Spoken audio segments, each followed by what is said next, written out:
First Contact and Deception. The observation dome of the Eternal Vigilance offered an unparalleled view of the cosmos. Supreme Admiral Thorncell stood with his forearms clasped behind his back, his golden-scaled skin reflecting the ambient light as he studied the holographic display floating before him. The Meridian Confederacy had ruled this sector of the galaxy for over 2,000 cycles, absorbing countless species into their collective. Some willingly, most not. Are we certain about these readings? Zell asked, his voice a low rumble that vibrated through the specialized atmosphere of the command center. Science Director Velaran, a slender, six-limbed being with translucent skin that revealed the complex flow of luminescent fluids beneath, gestured at the display with 3 of her appendages simultaneously. Confirmed, Admiral. We've detected 5 vessels of unknown origin moving through the Tyrant expanse. Based on their propulsion signatures and radiation emissions, they appear to be using primitive fusion drives. Zell's upper lip curled slightly. Newcomers, then. Interesting. Show me visual. The hologram shifted, revealing grainy long-range imagery of 5 sleek vessels moving in tight formation. They were small, perhaps 1/10 the size of even the smallest Confederacy cruiser, with minimal external weaponry and what appeared to be basic hull composition. Another developing species testing their wings, Zell mused. Any communications? None directed toward us, Velaran replied. But we've intercepted their internal transmissions. Our linguistic algorithms have already deciphered their primary language. They call themselves humans from a planet called Earth in a system they call Sol. Humans. Zell tested the word, finding it lacking in both elegance and strength, and their capabilities. Fleet Commander Drexvarn, a burly reptilian with blade-like protrusions running down his spine, stepped forward. His species, the Krath, served as the Confederacy's primary military force, their natural aggression carefully harnessed through generations of genetic modification. Minimal, Admiral, Drex reported with obvious disdain. Their hulls appear to be basic alloys, titanium and aluminum composites primarily. Energy signatures suggest rudimentary plasma weapons, likely effective only at close range. No evidence of quantum shielding or gravitational manipulation. I would classify them as a Type II civilization at most, barely capable of interstellar travel. A low murmur of amusement rippled through the command center. The Meridian Confederacy had surpassed Type II status nearly 3,000 cycles ago. They were now firmly established as a Type IV civilization, with the ability to harness the energy of entire star systems and manipulate the fundamental forces of the universe. Should we intercept, Admiral? Drex asked, his clawed hand already moving toward the tactical console. A single destroyer could easily capture all 5 vessels for study. Zell considered the suggestion, his 4 eyes narrowing in thought. No, he decided after a moment. Let's observe them first. I'm curious to see what brings such a primitive species so far from their home. Deploy stealth observers and continue monitoring. Inform me if they approach any Confederacy outposts or settlements. As the command crew dispersed to carry out his orders, Zell continued to study the human vessels. Something about their design nagged at him, a certain elegance of form that seemed at odds with their apparently primitive technology. But he dismissed the thought. The Confederacy had encountered hundreds of emerging species over the millennia, and all had eventually bowed to their superior technology and overwhelming force. These humans would be no different. Commander Ilara Nevos stood on the bridge of the Earth Alliance vessel Whisper of Dawn, her posture relaxed but alert as she monitored the various holographic displays surrounding her command chair. At 42, she was relatively young for a fleet commander, but her tactical brilliance and cool demeanor under pressure had earned her this prestigious assignment, humanity's first deep space exploratory mission beyond their immediate stellar neighborhood. Status report, she requested, her voice calm and measured. Lieutenant Commander Marcus Chen, her executive officer, responded immediately. All systems nominal, Commander. The Crescent, Horizon, Venture, and Solitude are maintaining formation. Long-range sensors are operating at 98% efficiency. And our shadows? Ilara asked, raising an eyebrow. Marcus smiled slightly. Still there. One capital ship, approximately 300,000 kilometers out, just at the edge of our official sensor range. They're using some kind of stealth technology, but our quantum detection grid is tracking them perfectly. Ilara nodded, unsurprised. Earth's intelligence services had predicted first contact with an advanced civilization within this sector, based on subtle anomalies detected in electromagnetic radiation patterns over the past decade. That was precisely why this particular mission had been authorized. What about the observers? She asked. 7 small drones deployed around our perimeter, reported Lieutenant Sofia Torres from the tactical station. They're scanning us continuously, particularly focused on our propulsion systems and hull composition. Ilara smiled. Good. Let's give them something interesting to look at. She tapped a sequence on her command console, opening a secure channel to all 5 ships. This is Commander Nevos to all vessels. Initiate protocol deception. I repeat, initiate protocol deception. Acknowledged. 4 confirmations came in quick succession, and around her, the bridge crew began the carefully choreographed sequence they had rehearsed countless times during their 2-year training period. Protocol deception was the cornerstone of humanity's first contact strategy, a plan developed by Earth's best military strategists, psychologists, and xenosociologists. After centuries of science fiction and speculation about alien encounters, humanity had decided on a cautious approach: appear less advanced than they actually were, observe potential alien reactions, and gather intelligence before revealing their true capabilities. The 5 ships in Ilara's fleet appeared to be using fusion drives, standard metal alloys, and basic weapon systems. In reality, each vessel was a technological marvel, equipped with quantum computing cores, dark energy propulsion, adaptive metamaterials, and weapon systems that could target with subatomic precision. The deception was maintained through a complex system of energy dampeners, holographic projections, and specialized materials that could mask the true readings of their technology. To any observer, they would appear as a developing civilization making its first tentative steps into the galactic community, primitive, harmless, and potentially easy to subjugate, exactly as planned. External emitters functioning perfectly, reported Chief Engineer Dr. Maya Patel through the comm system. Anyone scanning us will see exactly what we want them to see. Excellent, Ilara replied. Navigation, continue on our current course. Let's see if our observers decide to make formal contact. As if on cue, Lieutenant Torres announced, Commander, I'm detecting a smaller vessel detaching from the capital ship. Based on its trajectory, it appears to be moving to intercept us. Ilara nodded. Right on schedule. Maintain course and speed. Open diplomatic channels and prepare first contact protocols. She turned to Marcus. Opinion on our observers. The executive officer studied the tactical display. Based on their technology signatures, they're significantly advanced, probably a Type 4 civilization. The capital ship masses approximately 8.2 million tons and carries energy signatures consistent with antimatter reactions. Their stealth technology is impressive, but not infallible. I guess they're the dominant force in this sector. Agreed, Ilara said.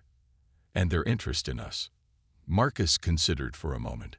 They could have intercepted us immediately, but chose to observe instead.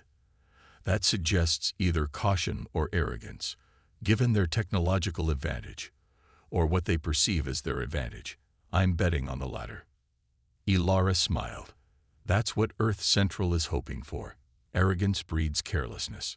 The approaching vessel was now clearly visible on their forward screens, a sleek, predatory craft about twice the size of the Whisper of Dawn, with strange, organic curves to its hull design that suggested a blending of biological and mechanical elements. They're hailing us, Commander, Torres reported. Standard electromagnetic transmission, easily compatible with our systems. Interesting, Ilara noted. Either a remarkable coincidence, or they've been studying our communications. Put them through, Lieutenant. The main view screen flickered, revealing a reptilian figure with golden scales and 4 eyes set in a diamond pattern on a broad face.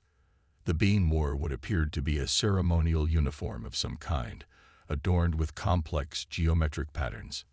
Unknown vessels. The alien spoke in perfect English, confirming Ilara's suspicion that they have been monitoring human communications.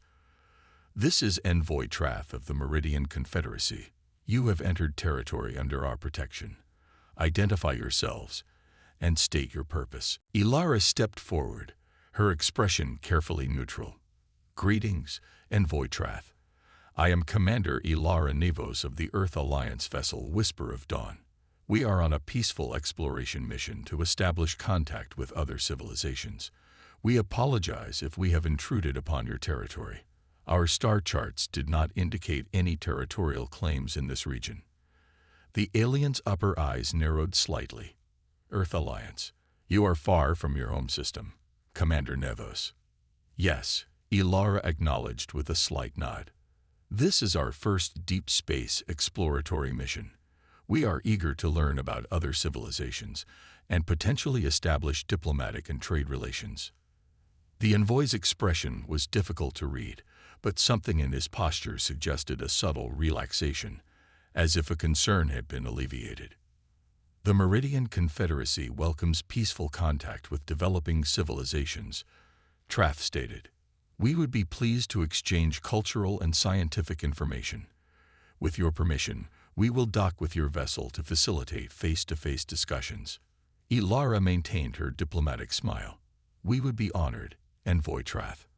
However, our docking protocols are still being refined for cross-species compatibility. Perhaps it would be more convenient if I and a small delegation shuttle to your vessel instead. The envoy paused, then inclined his head. Acceptable. We will transmit coordinates for your shuttle bay. We look forward to your arrival, Commander Nevos. As the transmission ended, Marcus moved closer to Ilara, speaking quietly. Careful, Commander.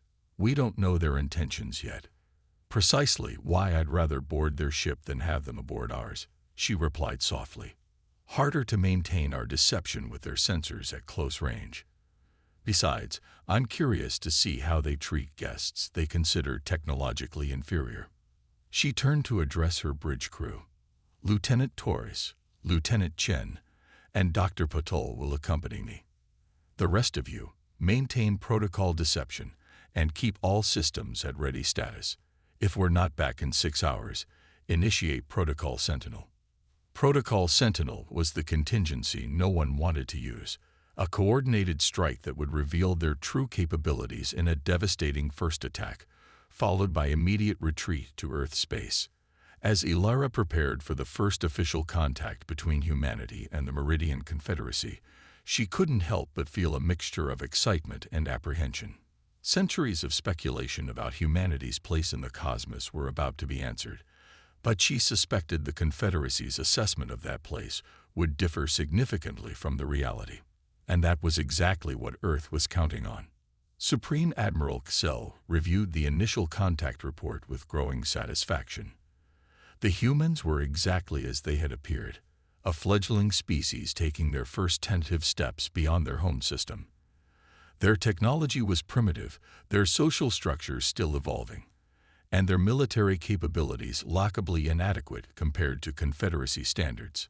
In other words, perfect candidates for absorption into the Confederacy. What do you think of them, Vela? He asked the science director, who was analyzing the biological data collected during the diplomatic meeting. Fascinating in their simplicity, she replied, manipulating a three-dimensional model of human DNA. Bipedal carbon-based life forms with remarkable genetic stability. Limited regenerative capabilities, relatively short lifespans, around 100 of their years, and rather inefficient respiratory and digestive systems. Their neural structure is intriguing, though. More complex than their technological development would suggest. Cell had noticed something similar during his brief meeting with the human commander. Despite their primitive technology, there was a confidence in her bearing that seemed misplaced. Perhaps it was simply ignorance of how vastly outmatched they were. And their homeworld? He inquired. Based on the data they provided, Earth is a standard Class M planet, primarily water with 7 major landmasses, approximately 8 billion inhabitants, with modest industrialization and limited orbital infrastructure. They claim to have achieved stable fusion power only 70 years ago and developed their first interstellar drive 30 years ago. Fleet Commander Drex, who had been silently observing, finally spoke. A species ripe for guidance, Admiral. Their resource utilization is inefficient, their social structures fragmented. Under Confederacy management, they could be producing valuable materials and serving as auxiliary forces within a generation. My assessment exactly. Cell agreed. Begin preparations for diplomatic absorption. I want a comprehensive report on their weaknesses and pressure points. We'll offer them protection and technological assistance in exchange for resource rights and military access. And if they refuse? Drex asked, though his tone suggested he already knew the answer. Cell's 4 eyes gleamed coldly. Then we demonstrate the consequences of such short-sightedness. Deploy a battle group to their system. Nothing excessive, just enough to make our point. 20 destroyers should suffice. As his subordinates departed to carry out his orders, Cell returned his attention to the observation window, beyond which the 5 small human vessels continued their peaceful orbit. So primitive, so vulnerable, so unaware of the fundamental rule that governed the galaxy. Power dictated destiny, and the Meridian Confederacy held power absolute. These humans would learn their place in the cosmic hierarchy, one way or another. Revelation and reckoning. 4 weeks had passed since the initial contact with the Meridian Confederacy. Commander Ilara Nevos sat in her private quarters aboard the Whisper of Dawn, reviewing classified communications from Earth Central. The diplomatic exchanges with the Confederacy had proceeded exactly as their xenopolitical analysts had predicted, initial friendliness giving way to increasingly transparent attempts to manipulate humanity into a position of subservience. The latest communique confirmed her suspicions. Priority ALPJ. Eyes only. Commander Nevos. Long-Range Quantum Observation Network has detected significant Confederacy fleet movements toward Sol system. Estimated 20 warships, consistent with subjugation protocol predicted by intelligence. Earth defense grid fully activated. Protocol revelation authorized effective immediately. Godspeed, Commander. Admiral Helena Zhang, Earth Central Command. Ilara closed the message and took a deep breath. Protocol revelation. The moment when humanity would shed its carefully constructed disguise and reveal its true technological capabilities. The deception had served its purpose, allowing Earth to gather critical intelligence, while the Confederacy unwittingly revealed their tactical doctrines, weapons capabilities, and most importantly, their arrogance. She opened the shipwide communication channel. All personnel, this is Commander Nevos. Protocol revelation is now in effect. I repeat, protocol revelation is now in effect. All sections report readiness status. Throughout the 5 vessels of her fleet, specialized systems that had lain dormant for weeks began powering up. Metamaterial hull composites reconfigured their molecular structure, quantum computing cores accelerated to full capacity, and weapon systems previously disguised as sensor arrays or communication equipment revealed their true nature. Lieutenant Chen entered the bridge as Ilara arrived, his expression serious but determined. All systems transitioning to full operational status. Commander. Estimated completion in 3 minutes. The Confederacy. Their diplomatic vessel departed 30 minutes ago at high speed. Their primary battleship remains in position approximately 280,000 kilometers off our starboard bow. Ilara nodded. They're probably confused by our energy signature changes. Let's clarify things for them. Open a channel to Supreme Admiral Cell. The main view screen flickered to life, revealing the golden-scaled face of the Confederacy commander. His four eyes widened slightly at the sight of Ilara, now dressed not in the simple diplomatic uniform she had worn previously, but in the sleek, midnight blue combat suit of an Earth Alliance fleet commander. "Commander Nevos." Tel greeted her, his voice carefully controlled. "Our sensors are detecting unusual energy fluctuations from your vessels. Do you require assistance?" Ilara smiled coolly. "No, Admiral Xel. What you're detecting is simply the deactivation of our camouflage systems. We apologize for the deception, but Earth protocol mandates a cautious approach to first contact scenarios." Till's upper eyes narrowed. "Camouflage systems? I'm not sure I understand." "Allow me to clarify," Ilara replied. "The vessels and technology you've been observing for the past 4 weeks represented a deliberately understated version of our actual capabilities. We found it prudent to assess your intentions before revealing our true nature." The Admiral's scales darkened slightly, a sign of either anger or alarm. Ilara wasn't sure which. "An interesting strategy, Commander.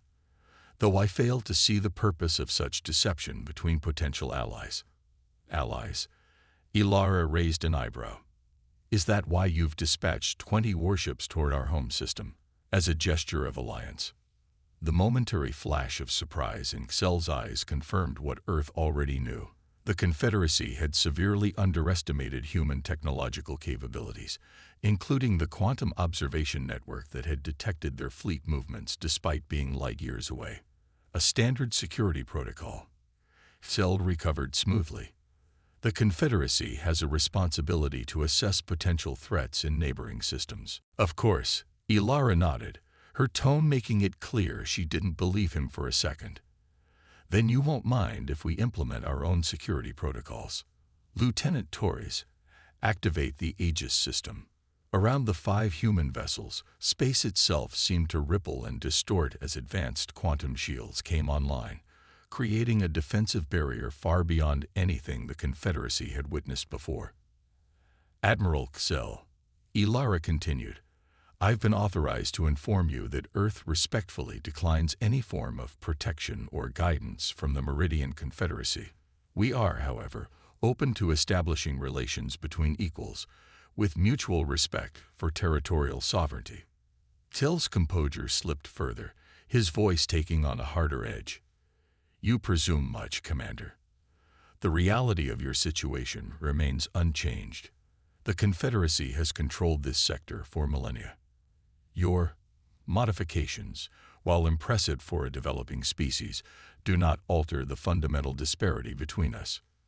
"Perhaps," Ilara acknowledged, "but I suggest you recall your warships immediately. Consider it a gesture of good faith." "Or what, Commander?" Till's voice was now openly hostile. "You have 5 vessels. We have thousands." Ilara's expression remained calm. "Then I suppose we'll have to be more persuasive. Dr. Patel, if you would." On the bridge of the Whisper of Dawn, Chief Engineer Maya Patil activated a sequence on her console. Instantly, hundreds of small objects deployed from the human vessels, spreading outward at incredible speed. To Confederacy sensors, they would appear as simple drones, perhaps an attempt to defensive screen. They were, in fact, Nemesis units, nano-enhanced multispectral interdiction systems, representing the pinnacle of human military technology. Each microscopic unit contained a quantum entanglement core that allowed it to coordinate with every other unit in real time, regardless of distance, creating a self-organizing swarm intelligence that could adapt to any countermeasure. Within seconds, the Nemesis swarm had surrounded the Confederacy battleship, penetrating its defensive shields through quantum tunneling, a concept the Confederacy had apparently never mastered. "What is the meaning of this?" Xel demanded, genuine alarm now visible in his expression as warning sirens blared in the background of his transmission. "A demonstration," Ilara replied calmly. "Your weapons, propulsion, and communication systems have now been temporarily disabled. This is not an attack, merely a clarification of our position. The same technology has just been deployed against your battle fleet heading toward Earth. All 20 vessels are now inoperative. The look of shocked disbelief on Xel's face was answer enough. Whatever sensor data he was receiving confirmed her statement. "Impossible," he whispered. "No Type 2 civilization could possibly." "That's just it, Admiral," Ilara interrupted gently. "We're not a Type 2 civilization. That was part of the deception. By your metrics, Earth would be classified as early Type 3, though we find such categorizations somewhat limiting." She leaned forward slightly. "Now shall we discuss terms for peaceful coexistence? I believe the situation has changed enough to warrant a fresh perspective." Fleet Commander Drexvarn had never experienced defeat. In 300 cycles of service to the Confederacy, he had subjugated 17 species and crushed countless rebellions. His name was spoken with fear throughout the sector, his battle tactics studied in Confederacy war colleges. Now he stood helpless on the bridge of his flagship, the inevitable conquest, as every system except life support and basic illumination went dark around him. The 20 destroyers under his command, more than enough firepower to reduce a primitive world to molten slag, drifted lifelessly in the void, disabled by technology he couldn't begin to comprehend. "Status report," he bellowed, though he already knew the answer.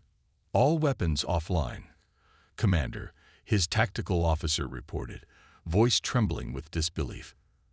"Propulsion, shields, targeting systems, communications, everything. We can't even launch escape pods." "How?" Drex demanded.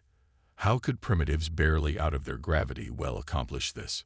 Before anyone could answer, the main view screen activated independently, displaying the image of a human female in what appeared to be a military uniform. Her expression was not triumphant or mocking, merely professional, which somehow made the situation even more humiliating. "Fleet Commander Drexvarn," she greeted him. "I am Admiral Helena Jong of Earth Central Command. Your vessels have been temporarily neutralized as a defensive measure. No permanent damage has been inflicted, and your life support systems remain fully operational." Drex snarled, his blade-like spinal ridges flaring with rage. "This act of aggression will not stand. The full might of the Confederacy will." "This was not aggression, Commander," Jong interrupted calmly. "It was prevention of aggression. Your fleet's trajectory and weapons readiness indicated hostile intent toward our home system. We responded accordingly." She gestured, and a holographic display appeared beside her, showing the location of every Confederacy vessel within 50 light years, information that should have been impossible for the humans to possess. "We have similarly neutralized these support vessels," she continued. "Again, no permanent damage, no casualties. Simply a demonstration that Earth cannot and will not be subjugated." "What do you want?" Drex asked, tactical mind finally engaging. There was always an angle, always a demand. "Only mutual recognition and respect," Zhang replied. "Our diplomatic representatives are already en route to your capital world to negotiate formal relations with the Confederacy Council. Your vessels will remain neutralized until those negotiations have concluded successfully. We estimate approximately 30 of your cycles. And if the Council refuses..." Zhang's expression didn't change, but something in her eyes hardened. "Then your vessels will remain neutralized permanently, and we will withdraw from your territory. What follows would be unfortunate for all involved." The transmission ended, leaving Drex staring at his own reflection in the darkened screen, wondering how everything had gone so catastrophically wrong. The Grand Council chamber of the Meridian Confederacy had never before admitted representatives of a newly discovered species directly to its hallowed halls. Protocol dictated years of assessment, gradual integration, and careful management before any species could address the 17 founding members of the Confederacy. Yet here stood 3 humans: Commander Ilara Nivos, Lieutenant Commander Marcus Chen, and Dr. Maya Patel, facing the assembled council without a trace of the awe or intimidation such an honor should evoke. Supreme Counselor Vex Thorn, the highest authority in Confederacy space, leaned forward on his elevated platform. His ancient face, scaled skin stretched tight over pronounced bone structures, betrayed nothing of his thoughts. "The Confederacy has existed for 12,000 cycles," he began, his voice amplified throughout the vast chamber. "We have brought order, stability, and progress to hundreds of worlds. Our hierarchy is based on demonstrated capability and evolutionary maturity.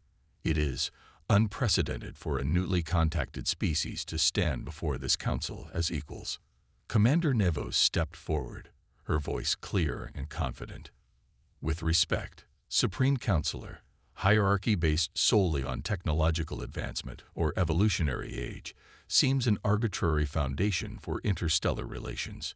Earth prefers a model based on mutual respect and sovereignty." Murmurs rippled through the council members. Such directness was rarely heard in these chambers, where political maneuvering and subtle implications were the norm. Science Director Velaran spoke next.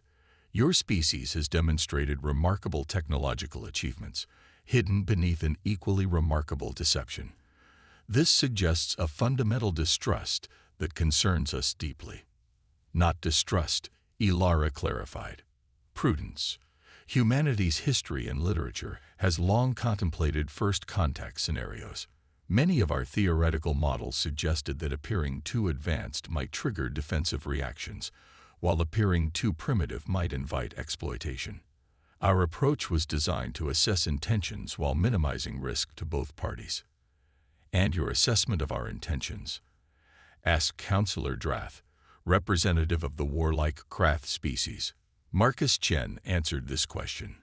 "Based on historical data provided by your own archives during our diplomatic exchanges, the Confederacy has absorbed 83% of contacted species into subordinate roles, with varying degrees of autonomy based on usefulness. Species that rejected Confederacy guidance faced military action in 97% of cases." The council chamber fell silent. The humans had clearly done their research. "You must understand," Supreme Counselor Vex finally said, "the galaxy is a dangerous place. The Confederacy provides protection, technological advancement, and stability. At the cost of independence," Ilara noted. "Earth has its own destiny to forge, its own path to follow. We seek alliance, not absorption. Partnership, not subordination. And if we refuse?" Counselor Drath asked, mandibles clicking aggressively. Dr. Maya Patel, who had remained silent until now, stepped forward. "Then we withdraw peacefully to our own territory and establish a clear boundary. But consider this, counselors. The technology that neutralized your fleet represents only a fraction of Earth's defensive capabilities. Technology we developed in isolation, without the benefit of the Confederacy's millennia of advancement." She let the implication hang in the air before continuing. "We believe there is much our civilizations could learn from each other as equals. Many problems we could solve together that neither could solve alone. But that requires mutual respect." The council members exchanged glances, communicating in the subtle body language of species that had worked together for thousands of years. Finally, Supreme Counselor Vex spoke again. "The Council will recess to consider Earth's proposal. You will have our answer within one rotation of this world." As the human delegation was escorted from the chamber, Counselor Drath turned to Vex, speaking in the ancient language of the founding species that few outsiders understood. "We cannot possibly accept such terms," he hissed. "It would undermine 12,000 cycles of established order." Vex's four eyes narrowed thoughtfully. "Perhaps, or perhaps it will begin the next 12,000 cycles of a new order.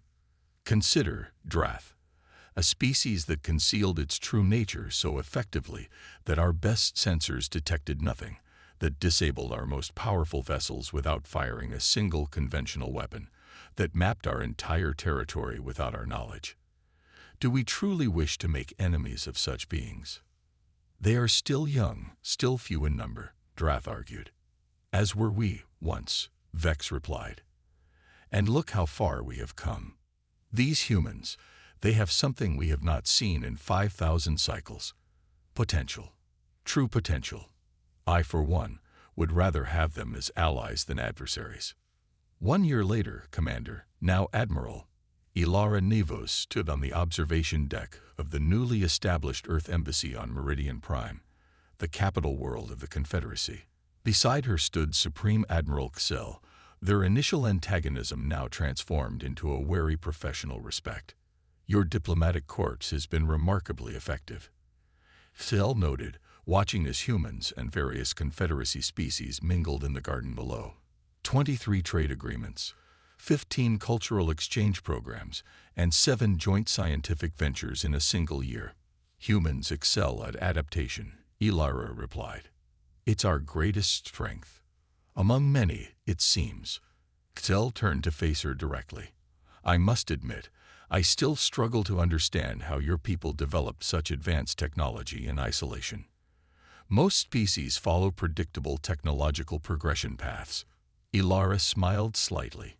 "Perhaps that's the difference, Admiral. Humans don't believe in predictable paths. Our history is marked by technological leaps that defied conventional wisdom, often driven by our most unorthodox thinkers. And your deception strategy, was that typical of human diplomatic protocol?" "Not entirely," she admitted, "but it reflected a core human principle: hope for the best, prepare for the worst. We genuinely hoped for peaceful contact, but history taught us to be cautious."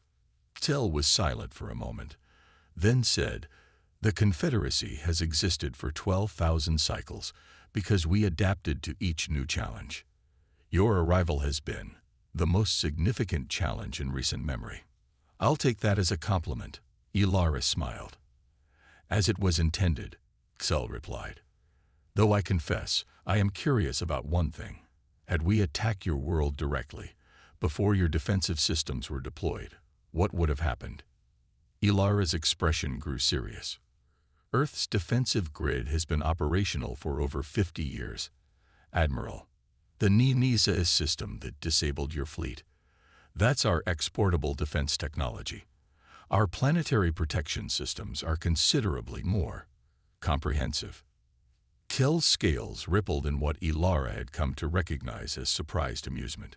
"Then we are fortunate indeed that wiser heads prevailed." "On both sides," Ilara acknowledged. "The Treaty of Mutual Recognition serves everyone's interests." As they looked out at the stars visible beyond the atmosphere dome, Ilara reflected on the remarkable journey from that first tense encounter. The Meridian Confederacy had indeed adapted, perhaps faster than anyone had expected.